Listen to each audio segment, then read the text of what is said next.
Welcome to my YouTube channel. I'm Brittany. I'm the head instructor and co-founder of Mordhau Historical Combat in Mesa, Arizona. Today I'm going to be talking about some tips for picking a great HEMA club that's best for you. Hi, I'm Brittany. Welcome to my YouTube channel and thank you so much for joining me. So I had a couple questions sent to me over Instagram, and one of them was, how do you decide to join a HEMA club and whether you know it's a good club or a bad club? So I'm going to talk about that today. One of the things I'm going to mention really quick is that if you're interested in joining a HEMA club, or if you don't know what HEMA is, that's Historical European Martial Arts. If you're interested in joining a HEMA club, you can use the HEMA Alliance Club Finder at www.hemaalliance.com. It should be able to provide all of the known clubs in your area. It's just a big map, and you type in your zip code or your area code, and you zoom in and find the club nearest you. So what to look for with good clubs, or what to avoid with bad clubs? Good clubs usually have a pretty good, thriving member base, but that doesn't necessarily mean that bigger is better. It just means that there's students that are active, and you have a good mix of skill level. People that are new, people that have maybe been around for a long time, and you have a variety of knowledge bases to go off of. Now, with that said, sometimes there's an exception. New clubs pop up all the time, and sometimes new clubs are actually founded by very experienced people. And so those clubs might not have that sort of thriving student base, but try and base that judgment off of who the instructor is. Instructors should have a really good background or history to them. That's not to say necessarily that they need to have won a bunch of medals, but that's definitely a nice hint to show you that your instructor is very experienced. Medals aren't everything though. Sometimes you want to look for things like, have they taught other workshops? Have they been invited to other events? Things like that.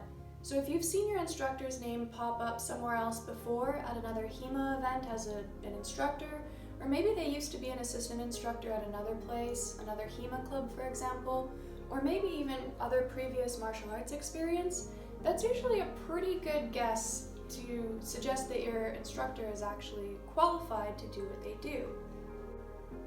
Another thing to keep in mind is that the HEMA community as a whole is still sort of young. We don't have the same long legacy that something like judo or even Brazilian jiu-jitsu has. So you have to be a little bit more lenient with who your instructors are, but that doesn't mean that you want to just trust that anybody knows how to swing a sword. There's also the difference between a HEMA club or a HEMA school and a study group. A study group might be founded by somebody who is admittedly not an instructor, and they probably don't want to be called an instructor. Perhaps they wanted to just start a group with other like-minded people to be able to study HEMA on their own because there was no clubs in the area. That's totally okay. If you find a study group, join it. Especially if you think that those people are pretty cool, you've interacted with them, and they seem like nice people. You don't necessarily have to worry about the person who's leading the study group being a qualified instructor or not. You sort of just have to accept that they're there to learn as much as you are, and maybe they're just a little bit ahead of you, and that's totally okay too.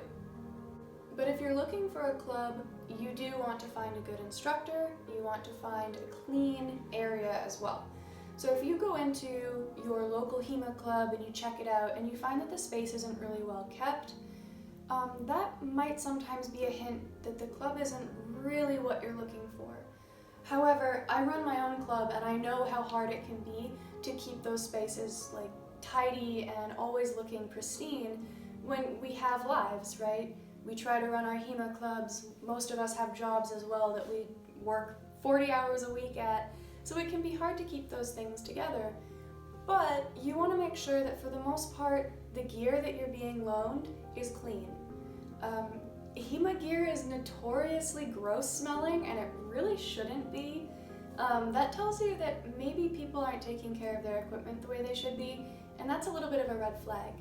That's also a red flag in any martial arts club, regardless. You don't want to be the only club in town that's known for being gross.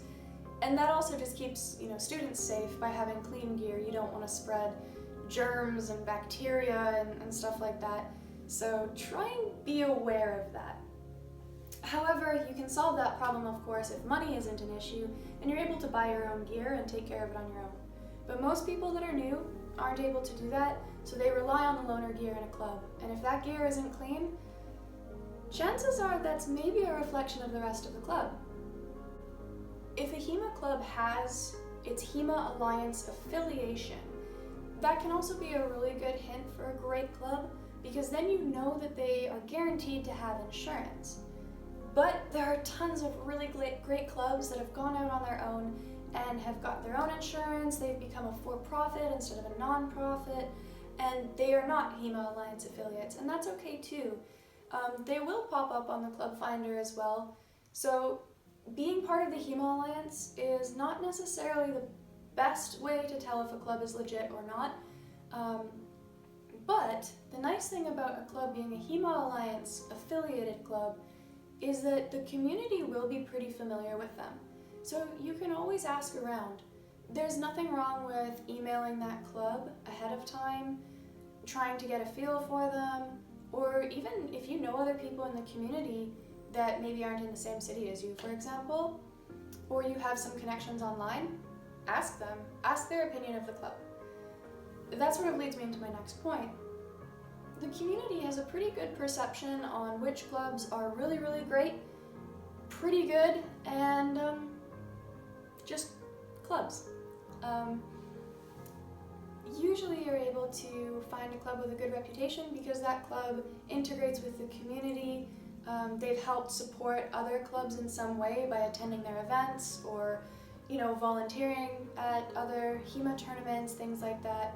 So communities or clubs that are involved in the community and contribute to the community, interact with the community, usually are really good because they'll provide really great opportunities for their students as well to be able to go and travel abroad to new clubs, to new events, and they are usually pretty in tune with the best kind of gear or swords to buy as well. Safety is another big issue to consider when you're going to look at different clubs. If they're often foregoing gear that seems to be a necessity, maybe doing drills with faders and their thrust drills, and they're maybe not using masks or gorgets, that's a pretty good indicator of which club to avoid. And the same goes with if they're pretty laissez-faire about the kind of gear that you need. If they don't provide loaner gear and they say, yeah, don't worry about it, I mean, we don't really have much, but you also don't really need anything, that's a really bad sign. A good club will be really, really aware of the safety requirements for historical European martial arts, and they will always respect your desire to be safe. So if you're ever doing a drill and you're like, hey, would it be okay if I put on hard, maybe spez heavies instead of wearing these lacrosse gloves? And they go, no, pain is the only way to learn. That's a pretty bad indicator too.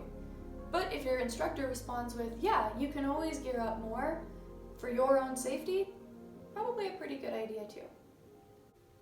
If you're unsure about a club, go visit them. Send them an email. Most HEMA clubs or HEMA schools and study groups really like having new people, and I know for myself at my club, I really enjoy when I have a new person come in and they ask lots of questions. I really do try to accommodate them, and it makes us feel good. It makes us feel like our community is growing. So don't hesitate to reach out to a club and ask whatever questions you feel necessary. If a club is not responsive, that might be an indicator. Or if the answer that they give you is maybe a little bit uncomfortable, there's another indicator. Hopefully this video was super helpful and it gives you a little bit more confidence in trying to decide which HEMA club is best for you. Again, feel free to use the HEMA Alliance Club Finder to find something nearby, and then always consider your options between a study group or a HEMA school or club. And then always feel free to reach out. People should be pretty responsive in the community. We always love hearing from new people. So reach out, find what works best for you, and have fun. Thank you so much for watching.